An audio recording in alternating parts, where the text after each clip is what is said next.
Assalamualaikum warahmatullahi wabarakatuh. Perkenalkan, nama saya Luvita Salsabila dengan NIM 18053110 dari Prodi Pendidikan Ekonomi. Baiklah, di sini saya akan menjelaskan materi tentang pertumbuhan ekonomi. Baiklah, di sini apa itu pertumbuhan ekonomi? Pertumbuhan ekonomi di sini adalah proses perubahan kondisi perekonomian suatu negara menuju keadaan yang lebih baik, ditandai dengan meningkatnya GNP atau Gross National Product atau GDP, Gross Domestic Product. Di sini bisa dijelaskan yaitu apa bedanya GNP dan GDP. Baiklah, di sini saya yang pertama akan menjelaskan apa itu GNP. Kata nasional berarti bangsa Indonesia, sehingga kita sudah mengurangkan pendapatan orang-orang asing yang ada di Indonesia dan memuaskan pendapatan WNI yang berada di negara luar negeri. Sedangkan GDP, kata domestik berarti segala kegiatan yang ada di dalam negara dihitung, tidak peduli produk milik orang lain atau milik asing. Baiklah, di sini juga bisa menjelaskan tentang apa faktor yang menentukan pertumbuhan ekonomi. Jadi, pertumbuhan ekonomi itu ditentukan oleh sumber daya alam atau SDA, sumber daya manusia atau SDM. Yang ketiga, teknologi, dan keempat, manajemen, yang kelima, kewirausahaan, dan keenam, keadaan sosial, dan ketujuh, luar pasar.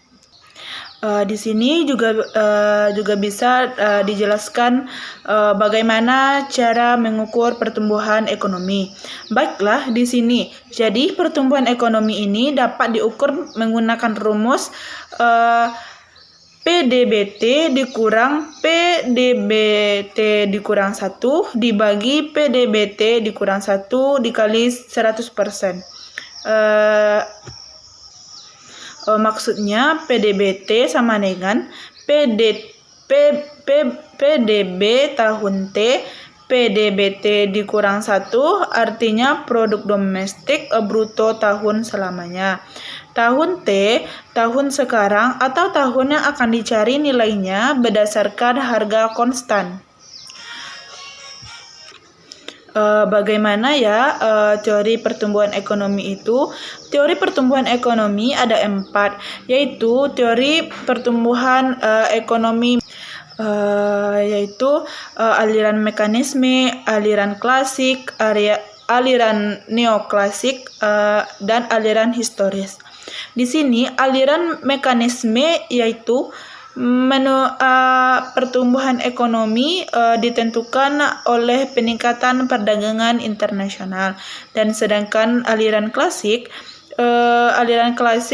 pertumbuhan ekonomi yang dipengaruhi oleh pertumbuhan yaitu pertumbuhan yang dipengaruhi oleh pertumbuhan output PDB.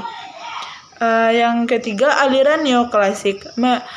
Aliran neoklasik ini pertumbuhan ekonomi yang ditentukan oleh adanya peranan pengusaha. Dan yang keempat, aliran historis. Pertumbuhan ekonomi ini dibangun berdasarkan pengalaman empiris. Hanya itu yang bisa saya dapatkan tentang menjelaskan materi pertumbuhan ekonomi. Kalau ada salah, saya mohon maaf. Saya tutupi dengan Assalamualaikum warahmatullahi wabarakatuh.